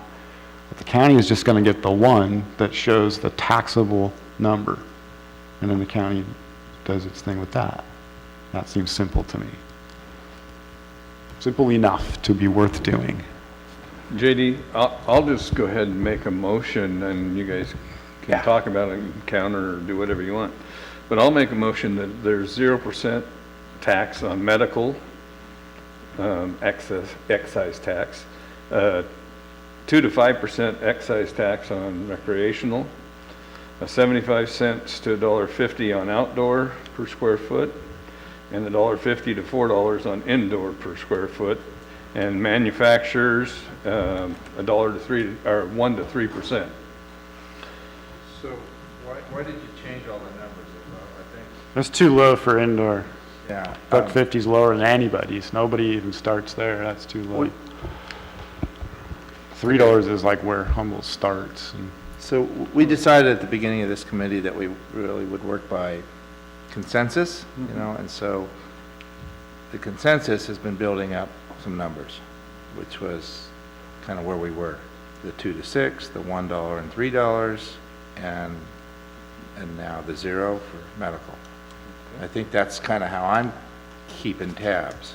Do we want to put a range in the cultivation is kind of what you're looking at? Would you like to see, because we talked about not doing a range in cultivation because it's going to change soon, and so just sticking with Yeah. one and not complicating it. Relatively temporary. Well, and we're gonna state that to them, that it's on the process of changing. Yeah. And it'll be null and void whenever it does change. Right, that way it's just less for the board to have to sort out, and they've got just two things that they have, two areas where they have to think about ranges, but. And/or you come forward with a recommendation that you recommend that the board amends that cultivation tax once applicable track and trace program is put in place by the state that gives you a different measure to tax. That'd be another ballot amount thing to all tax. over again, right? So, And I guess, I'm sorry, you what? were saying 1 to 6 in this consensus, and I don't hear a consensus at 1 to 6. That's why I guess. 2 to you said 2 to 6. 5. 2 to 6, 2 to 6. I don't hear a consensus at So- 1 to 6 because I'm sitting in 1, I hear 1s, Yeah, and all I hear, right. I don't like 6s, and I guess Bobby came up with a pretty good 2 to 5 alteration. But. So we left here last meeting, and Bob, you weren't here, with the 2 to 6 number. That number's been talked about in the community by, I think, JD at the Board of Supervisors, right? Yeah. And it's kind of roughly been out there, right? So I would look for a really strong argument to get off of that number. I'm not hearing it. I think that we can generally agree to move forward at 2 to 6, right? How I you would weigh- concede to 2 to 6. Right, that's what I thought. Point. All right. But I'd like to make clear, and correct me if I'm wrong, if the voters don't like it, we could end up with not the tax part, Totally, but with totally. the Sure. liberation Yeah, part. don't worry about that. Don't worry about that. Yeah. And then the 1 to 3 argument was that, we had a little more expertise in that category and experience, and so we just narrowed it down, trying to think that we're doing the community a favor by squelching that argument. The $1 and $3, right? Cultivation. No reason to talking about. continue talking about it. We can generally agree that those are fair numbers. Okay, good Right. starting point. So, and then the 0%, that's real obvious. I think we all nodded, that makes sense. For medical. On the re- medical. Medical retail. Yeah, Okay. so that's consensus, right? Right, I think so. Okay, and then my question was, is when things change with cultivation later on for measuring it, that would be a new ballot initiative to change that structure? Yeah, I mean, if you want to change either the amount taxed, who's taxed, or the method of calculating the tax, all of those would have to go back to the voters. Okay, sounds good. Individually or as one full? Well, just- If all you want to change is the cultivation, we could just do the cultivation and leave the other ones. Okay, so that makes sense. So then don't worry about a range at this time since we'll maybe be revisiting it soon. Sure, sure. Yeah, they can put in a range if they want. Absolutely. Okay, Should we take any public comment quickly on some of the numbers that we've just Yeah. kind of defined out? Definitely. As a group? public comment, please. And those numbers at all? So, my name's Josh Clemens. I'm the president of the Del Norte Association of Realtors. I'm kind of curious as to why you are increasing the square foot permit price or the whatever, I don't know, is that the permit cost or is that going to be like a yearly fee for the square foot on indoor grows? The cost per square foot for indoor Okay, grows? this is for commercial license stuff, yeah, Right, not for personal. For growers who Yeah, are yeah. indoors. So is this a yearly fee? Is this like a quarterly fee? Is this a per crop fee? It's So a yearly square footage fee. Okay. The state has a square footage fee an on excise top tax. of, the state has a square footage fee on top of a permit fee. So Right. when you go to the state, you pay a licensing fee. Right. And then you pay You're familiar your with the proposed process. square footage tax to the Okay. state. And so this here is talking about, I think it's like $9 and something per square foot, or am I told that? No, that's different. It's on a dry out. Yeah, it's on it. Right, it's Yeah. $2.95 That's, per dry ounce that you produce Yeah. indoors. Yeah. Yeah, and so this is a square footage fee. This is the square footage of your garden fee. Why is it higher for indoor than outdoor? And Because you I heard can one of turn- you guys say that you want to discourage indoor growing. Because Well, I can explain it. an indoor grow has Go ahead, 4 to Kurt. 5 turns per Okay. that same square footage. And an Right. outdoor grow could be 1 or maybe more. Okay. But you're talking about a higher quality product and much more volume produced over the season. I think that's part of it, Same. but that's not those are subjective reasons. Those aren't necessarily true. I mean, if you're doing light depot outdoors, Here's the real I'm not- reason. I'm, Here's the real reason, I'll Yeah. tell you. Okay, Okay, go so ahead. the state started it. The state, we're following them. Okay. So the state license fee for indoor is way higher than Right. outdoor. It's like, it's more than 3 times. It's Right. way more. So that's sort of the first metric. Okay. The second thing we go by when we're doing this is looking at what other counties and municipalities have done. Everybody else has a different price, one for indoor and one for outdoor. Okay. So that's the other thing where we're starting from. And so those two things make sense. As a cultivator, I understand both indoor and outdoor. I understand that the yields for indoor just remind me, we're talking about commercial, not personal, Right. money-making business venture. yeah, no. It's understandable. It's more. I'm not worried about the. Sure, more yield per foot, more dollars per foot in an indoor operation than an outdoor operation. So in most businesses, you're taxed based on how much you make, how much money you make, generally. That's what it comes down to, what you're trying to get it down to make it fair. Right. And so the idea is that you make more money per square foot, per person working there, Right. indoor, than you do outdoor, and so hence the higher tax. Okay. I think there's also a little bit of environmental, And we hate indoor because it Well, it's burns not that- lights and burns coal and, No, I mean, well, but truly, Well, the that argument was my other started. question is, Truly, I will say, the argument at the state started because of those standards of environmental problems that were involved with carbon indoor. I credits mean, you have to buy. we drain from the grid from the indoor space. We live in an area that has ample sunshine throughout the state. There's really not a significantly horrible grow zone in our state in particular. Now, I mean, we could look at Colorado and say, Colorado, a majority, 60 to 70% of their overall consumed product is actually grown indoors. And there's reasons. It's environmental reasons. Right. They don't have the grow They get zones. 15 feet of snow. And so I truly think that the beginning points of the argument and differences in taxing more on indoor is basically because of the environmental damage that it does. And maybe not damage isn't the correct word. It's just the drain on the grid. The carbon I mean, footprint. a sizable indoor grow is pulling 100,000 watts. It's pulling, 2, 3, 4, 800 amps. It's a lot of power that it uses. And that isn't just specific to your power bill. It's specific to an entire system that we all operate off and live off of power grid. And so that's truly where those arguments and the separation from indoor and outdoor started. Right. Was just And the there's a differences. third tier we're not even just we've kind of omitted in our conversation here, because there's kind of a third tier that a lot of people deal with, and that's the what do you want to call it? If you're basically, it's an indoor-outdoor kind of situation. What's Like light a depth? Mixed light. Light assistance. Greenhouse situation. Light assist is trying to turn more crops in a semi-outdoor situation. Well, and that's, I think, where truly, if indoor growers were really smart and they were capable with the spacing that they have, they would build a greenhouse that allows the sun during the times. I mean, I have consultants and farms that I work with in Oregon that they have open greenhouses. While they do allow some light assistance in those greenhouses during this winter time, I mean, they're using 60% less power to do 2 cycles throughout that year. Right. And so there's benefits to just, changing your grow style from complete indoor to mixed light using Right. greenhouses. Now that, we don't have to hide our indoor grows in big warehouses anymore. So I think that's going to be something that as the industry matures and the growers' techniques mature a little bit, they're going to start realizing the benefits to not full enclosed indoor grows. Right. Yeah, the only reason that I brought it up is we have a lot of vacant commercial buildings here in town. And I would hate to see the fact that the overhead on the light bill, the overhead on the square foot price, things like that would discourage people from, filling up those commercial buildings. I'm not talking like downtown stuff. That's in the city. We don't even know what they're going to do. But there are a lot out in the county, especially out your way on Elk Valley, that's just, would be perfect for it. So just concerns, yeah. Right. Right. Yeah. Okay.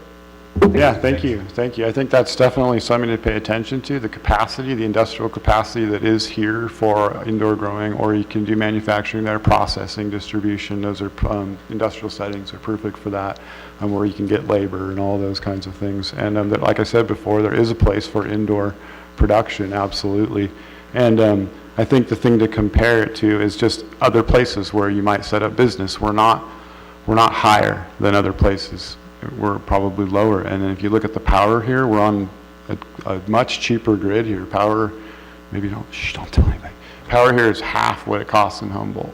So if you want to set up here, you're saving money already. You can, you know.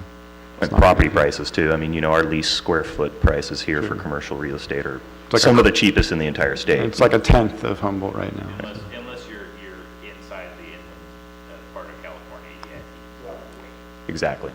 Because we don't, there's, you know, we've got last chance grade issues, you know, things like that. There's not a lot of commercial companies that are going to risk an entire slide on the 101 and not being able to get their stuff out of the county. And they're having to go up to 199 with big trucks and doubling up their trucks. You can't take it out of the state. You can't so take it out of be the state. illegal. You can't fly it. You can't boat it. Yeah. I I've had a think you lot could of take it on a- conversations with That's them. not, no, Right. I mean like regular, you know, Sure. clothing manufacturers. Oh, They're normal not gonna come business, here sure. because of the issues that we have with I see what you're saying. So our commercial space, our residential real estate has gone up like 40% in the last 3 years. It's insane. Our commercial is stayed dead flat the whole time. So I got a question for you then. Now, this is just encumbrance of the city limits. I mean, I drive around the city and I see a ton of these, you know, buildings for lease, particularly under one Come to the podium. signage. Joshua, come I to mean, the podium so that other people. In your can hear. opinion, and I know this plays off of economics, and we're probably getting a little bit off base, but this does tie into how we bring businesses into the city that want to do cannabis. You know, I've called this one particular real estate agent, I don't know, 100 times. Never gotten a response. There's probably 20 buildings that they have. Yeah. Either they own or they're managing the property themselves, and they don't rent them. And I mean, I have my own particular, you know, reasons as to why I think that happens. But what's your opinion on that? I mean, you know, not I don't want to put you in a position, but as a you know what, realtor and a honestly, I representative have of the no association. idea how that whole business model is even working. Right. I don't know how the city is not punishing them for keeping their buildings vacant. Right. I don't know. I mean, I'm here to protect individual property rights, so I can't, I'm not for that, but at some point, you can't say, hey, you own 80% of the commercial space in a city, and they're all vacant, and you're making us all look bad. Do something about it. Is there, is that, and not to name names, but I mean, you're representing the Realtors Association of Crescent City or Del Norte? Currently, Of yeah. Del Norte. Okay, so are they a member of the association? I mean, is there any outward pressure, say, as a Realtor Association, Absolutely that you guys could. can try to at Absolutely least could. explain to him and educate that particular, you know? Yeah, I entity mean, I about- can go talk to them and say, hey, you know, there's a lot of people in town that are kind of, you know, up in arms about what you guys have got going on as far as a business plan goes. And I can tell you, it's either they want to rent them for way too much per square foot. It's a combination of that. It's a combination of nobody wanting to rent them. Right. And then there's people that call them 100 times and they don't return their phone call. It's like, answer your phone. Like, it's not that hard. But yeah, I mean, I'd love to have a conversation with them about it because I'm kind of interested how they're maintaining 50 vacant buildings. Well, and I guess I look at it from the perspective of, you know, looking at the overlay maps. And again, I mean, you know, this isn't something that I expect you to know an answer to, but I do look at it, and specifically those buildings are really, as from the city standpoint, because we're talking about the city here. Right. I mean, those are in zones that the city is looking to actually, you know, get into the cannabis use. Right. And so And they I may would be just say it holding would be out a for that. pertinent thing from an industry standpoint of the realtors to start the conversation with that person, because, Right. you know, he's going to find himself caught up in probably another 15,000 phone calls probably here in a couple Right. months, and Yeah. yeah, I'll let him know. It'd be to his best interest. But yeah, I mean, to answer your question, I wish I knew. I would like to know. I don't know how that business model works. I really don't. But, yeah. Welcome. They're probably getting, and there's still a significant gray area to even the ability to rent to any of these businesses. Right? Because technically, the ability to bank that money is near impossible legally in most banks. So if you're a cannabis retailer and you're trying to rent a building, you have to get somebody to sign off to the state level that says you're okay with it, number one. And number two, if you collect that money, putting it into a fall under federal money insured laundering. bank, it's against the law. The bank has to reject it. So there's a way gray area to all of these rental agreements for any of these businesses we're talking about. Right, and then you go under forfeit seizure. Yeah, that could be a Property reason owner, why he. as a property owner I will today, say would be though, like, there no hasn't way. been one documented case currently in any of the states where you've had a properly permitted and authorized state licensed in Colorado, Washington, Alaska, or in Oregon, that operated completely over the books, were completely legit. There has not been one documented case of an asset forfeiture proceedings taking place against any of those people. So if we do see those, it's because there was something in the operations of that particular business that brought that on. Okay, let's move on to item So they're three. just, yeah, on our if you're on like Or a an loan for the administration property, change. that's a problem. We got just a few minutes left. Administration change. Let's get back to finishing up here. I don't think we have any retail map updates to look at, our maps for the retail locations with the parks.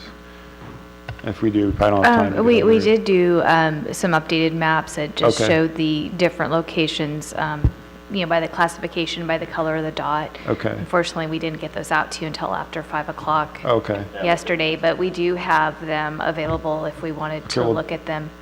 But I know we did also list the churches, which we had Okay. omitted from the last round. we'll look at the next meeting, not enough Okay. time today. Finalize the park tax idea then? I think so, we have some consensus on the numbers to move on that.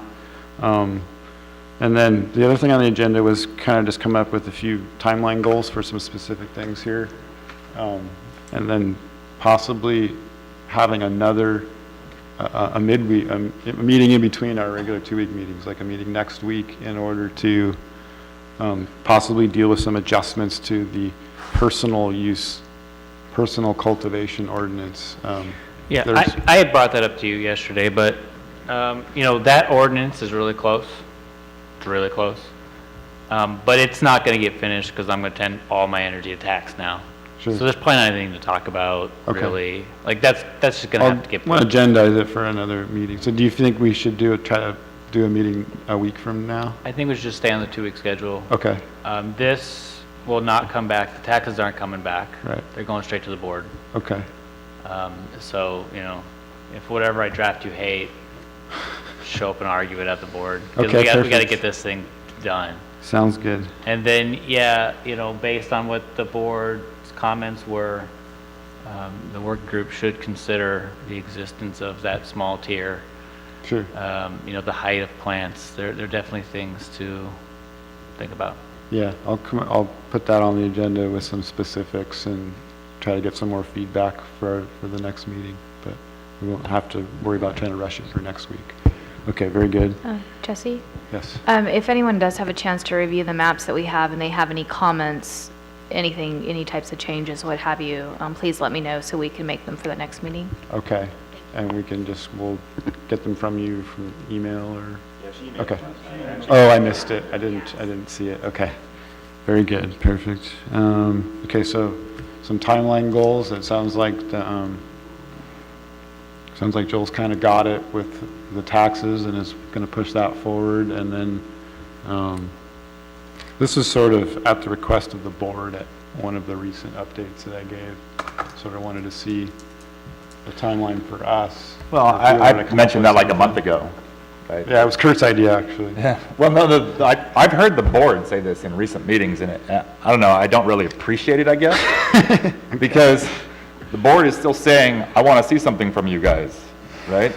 And I'm sitting here going, well, we completed something in January, and I really can't force you to look at it because I guess it's not done yet. So that's why I came back to the staff, right? Like, Right. It's up to you guys to put these timelines in front of us, because I would have assumed wrongly that had we made a decision the second week of January, that it already would be in front of the board by April, and it isn't. And so I need the staff to come forward with, these are the timelines that we project it requiring, and so your decision needs to be done by now. Because I can sit here and say, I think we need to make a decision by August 1st on these ordinances, and then it ain't gonna happen by December based on the timeline I'm seeing from this previously, what I thought was really simple personal use ordinance thing. So we just need the staff to come forward with, here's the timelines that we need to have these ordinances finalized so that we have enough time to write them and get them to all these places, because the board wants to make a decision by December 12th.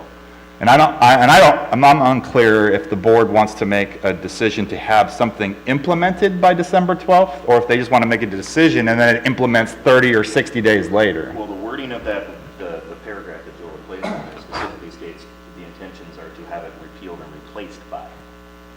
Yeah. So I'm assuming that is If there's a little delay for implementation, then I don't think we need to sweat that, but 60 days later. yeah, it doesn't matter, So really. it's December 12th. So bottom line is an ordinance needs to be in front of them to vote on. by December. Well, there'll be several ordinances. There won't be one. I think they're expecting to have some things to vote on before even the summer midterm. So I don't think they're waiting to see the first thing for December. I think Joel did a really good job of giving us the heads up and timeline for the taxes and making sure that got on the ballot as a hard number. Yeah, so I think that, and I did explain to the board that it's really like to what you're saying. It's not us holding it up. It's just resources. It's money with county staff, and it's not them failing by any means. They're just overloaded and need more people. It just maybe needs more of a specific directive from the Board of Supervisors or Sure. or So I would- staff in general. As Yeah, opposed to- These timelines need to be. This can be, I guess, loose like a wish list, I guess, and then the things that actually have to happen on time, Joel looks out for that. You know, I think what you can control, you can control. Right. So set, when does the board want to have your ordinances agreed on? Then if it takes Liz and I 6 weeks, that's what happens. Sure. But you can control what you can control. Yeah, so let's just talk about what we want to get done next, really. I mean, we can just do that. I'd like to start yeah, we're going to keep working on that. We got groundwork with the maps and keep working on those things. But I think we can start laying out what we want to do, because we get stuck on something and need to be able to have something else to work on. Yes, just based upon what the Board of Supervisors stated, that they would like to have whatever their current ordinance of a ban repealed and replaced by December 12th, or whatever that day was.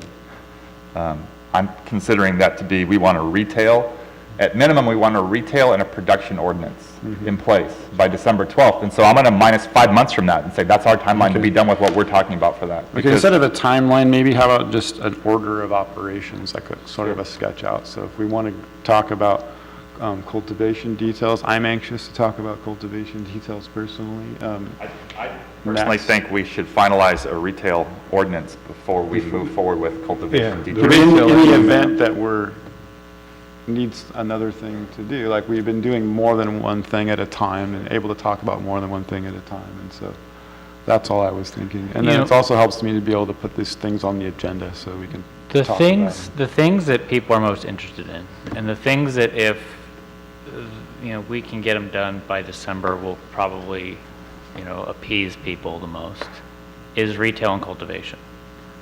If manufacturing and distribution come later, prioritize what you think you really need. And I think it's cultivation and retail. All right. Yeah, and I would say that retail being even more important, because Absolutely. the more masses That's why we are started satisfied it by that first. one thing. I Yeah. could throw a little wrench in the giddy up and say that manufacturing could be quite an important thing to work on if we're looking at the fact that we may not have an ordinance we obviously are not going to have an ordinance for cultivation production in our county by this year. So we're looking at another season going by. If I were looking at it from a perspective of wanting to start the most immediate business, and I didn't want to do retail that could enter into the marketplace as soon as the ordinances were drafted, it would be a manufacturing at that date.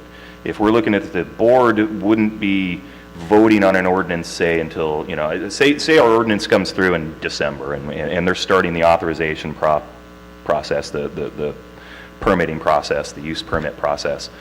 A cultivator has 6 months. If you're an outdoor cultivator, you got 6 months to wait before you put a seed in the ground. You could start some of your infrastructure, do some greenhouse stuff, but your major production capabilities would be 6 months off. If I was looking at it from that standpoint, I'd say manufacturing would be something I'd want to jump into soon, because you would have access as a licensed manufacturer at the end of December to basically get into purchasing wholesale extractable material from licensed people in the state. It wouldn't prevent you from actually operating. Yeah, finalization of cultivation can wait a little bit longer. I believe so, You can at take this advantage of manufacturing through the season, although I think manufacturing will be far simpler, especially if we're going to separate it out. Non-volatile manufacturing will be a lot simpler to figure out. It's just, it's different than retail, but it's kind of the same number of issues. It's enclosed in a building. It probably maybe even has less issues than retail because it's not in the public space. So that would be probably pretty simple. The cultivation is going to be the hugest it's going to be the least bang for the buck to the county, really. It's gonna And I take think the it's something that most- we can continue to work on in a chain with the cultivation, because I'm under the Sure. same, feelings as you, where it's definitely a more detailed Sure. thing to think about. But again, looking at the time frames of what, Right. this county's got an ordinance together, they're gonna wanna get as many applicants to get money to the county as fast as we can. And if we get to December and we only have a retail and cultivation, some of these cultivators, they may just wait for a few months. Yeah, I don't 'cause why expect incorporate the finishing a cost early? cultivation ordinance. I just think Yeah. that starting on discovering what the issues are with the cultivation Okay. ordinance, like something that I discovered recently is dirt road capacity is a huge issue in the county for cultivation. I didn't even think of that a month ago, Yep. okay? And now it's probably one of the biggest. main limiting factors, actually. And so things like that, what are the questions that I don't even know yet? That's why I want to start talking about cultivation, not with the expectation of having a finished ordinance by the end of the year. Manufacturing would probably be finished long before that. I think so, But I too. think getting into the details, starting to ask the questions, finding out from community development, what are the hiccup points? Okay. That's what I'd like to start on as soon as possible, possibly for our next agenda. Joel, at the last meeting or preceding that, didn't we get direction from the board to work on retail and try and have that ready by May, or am I I don't remember. Yeah, retail's our first focus, finishing up the maps and getting that finalized, because we've come the farthest on that. We're going to finish that up. But I think there's room to start asking, just like we started the cultivation conversation in relation to taxes. We had to have some discussion about that just to get somewhere with that. I think that'll be the way that we'll talk about cultivation. Public comment. As a voter, I'm just thinking you're putting taxes on the ballot in November. I think that voters are going to say, even though they are technically separate issues, and the retail tax is not tied to how many retail outlets where they are, I think voters are going to want to know. And I think that even if it hasn't been officially, gone before the Board of Supervisors, gone through all of the hearings and all of that, I think that if you can have the outlines of where retail can be, where cultivation can be, and that is out in the public before the November ballot, people are going to be more informed and be more comfortable making those decisions about the taxes. And so I think if you put that in your timeline, and with the goal of having that, in the paper before the supervisors, even if it isn't finalized, that's going to put some people at ease if they know that you're thinking of, it can't be near a school, it can't be near a church, it can't be, people need to know that in order to be willing to vote positively on a tax bill.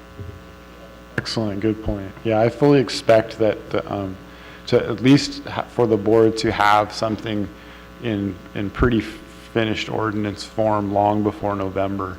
If it takes that long, I'd be pretty disappointed, at least for retail locations. So we've got a lot of that work done, so. I don't know the legality of putting that out there in public view if it hasn't gone through certain.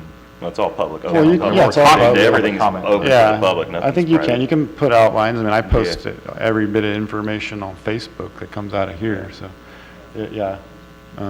But I see, yeah, an official, I mean, even copies of ordinances, I think, can be published before they're voted on. So I think they have to be, actually. So to firm up some of this, if we're talking in starting points for our agenda for next meeting and maybe possibly the next couple meetings, obviously retail's our first Retail, one. We're going to finish yeah. out retail. We've got to ram that through. I think that's, we've got a pretty good Right. movement forward on that. We gotta tune in the personal cultivation ordinance recommendation. Is that something you wanted to bring forward for us on the next meeting, or weren't you just saying that you wanted to that could be something we could wait on to? I think it should be discussed at the next Yeah, we meeting. need to talk about it. discuss it. And I was just wondering if we You needed to know. do a sooner meeting, if it was urgent, but we can. Would it be helpful for you if we had a sooner meeting to help you in No. So Okay, personal. still thinking planning commission for the six plants ordinance. So what it really needs to be is, in a form we really think the supervisors will approve Mhm. to the planning commission, by the well, I don't know, the ERC gets in the way, by the end of the month. Can we ask the planning commission to have a special meeting Yeah. and do things? Yeah, we can. Okay. Retail, personal, Heidi's got something to say. oh, yes. No, I'm just thrifty. It costs us, it's $100 per person to hold a special planning commission meeting, and I'm not quite sure whether or not we budgeted for it, but We pay the commissioners? yes, we do. But don't We let ask them that, to work for well, free. I'm just, Let's we're ask them to working on work for budget, free. so it's in my mind. But I mean, if we need to meet, we can meet. We'll bring flowers and a box of chocolates and ask them to come for free. We could just pay 3 of them. I'll pull my barbecue in the back of my trailer. Just pick the ones you like and get a quorum. Methods of the broke county. This is great. Okay, so let's get this done. 1, 2, retail, personal, what else are we talking about? Well, I mean, we obviously, I We mean, did the retail is our taxes. most important. We've got our Right. tax thing down, so we would want to start hammering back into some cultivation outlines, I'm sure. I Okay, mean, we if can touch find it, we can time. touch on cultivation, and we'll put that number 3. Yeah. And then that's it, right? But truly, let's just Retail, really, and then- retail, cultivation, and then the special recommendations for the personal cultivation Yeah, ordinance. And if, you know, I mean, try to put as much energy, I would feel like, into this retail ordinance as we can at the next meeting. yeah. I mean, we're pretty far, and I think we've got a general consensus among the group as to these, you know, Right. specifics of the layouts for Right. it. And then this list, the spreadsheet list that we were talking about having, are we gonna have that soon? Yes, you Okay, will. perfect. Yeah. Yeah, our planner, he was out sick for a few days, Oh. so we've had a little bit of a slowdown, but we plan on getting it all out to you. And I think we were going to share the link to the shared spreadsheet. Right, okay, Yeah. perfect, thank you. Okay, I mean, that takes care of next meeting, and, you know, I mean, I Yeah, and then suppose laying out schedule- the following meeting will really be dependent upon how far we get along in retail in the next meeting. so calendar, it says Wednesday, 2 weeks, does that work? Are we still on that same schedule? I'd like every to do 2 that, we weeks? could do 2 meetings, schedule 2 meetings at a time, at least, or just Yeah. tentatively be on this Wednesday schedule unless there's something weird that interrupts it. Wednesday, the 11th, and Wednesday, the 25th?